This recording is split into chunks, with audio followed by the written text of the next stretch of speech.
Takengon adalah ibu kota Kabupaten Aceh Tengah yang terletak di dataran tinggi Gayo, Provinsi Aceh.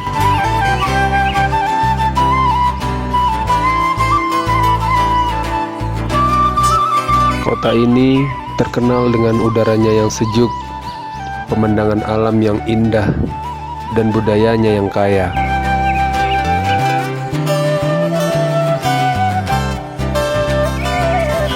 Takengon juga dikenal sebagai penghasil kopi Arabica Gayo yang mendunia.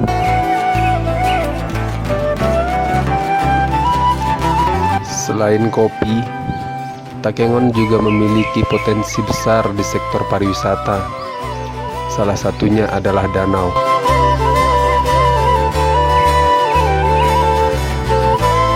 Suku Gayo menyebut danau ini dengan sebutan Danau Lutawar.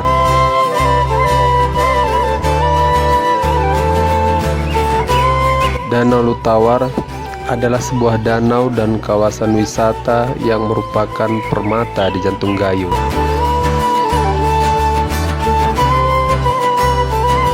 Danau ini menawarkan pemandangan yang sangat indah dengan air yang jernih dan dikelilingi oleh perbukitan hijau.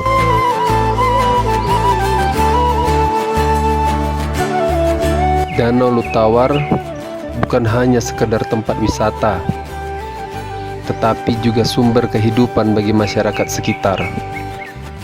Menikmati pemandangan danau dari berbagai sudut, berkeliling danau dengan perahu, atau menangkap ikan depik, ikan endemik Danau Lutawar, yang keberadaannya hanya ditemukan di danau ini.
Danau Lutawar adalah tempat yang sempurna untuk bersantai, menikmati keindahan alam, sambil menyeruput secangkir kopi, dan merasakan ketenangan.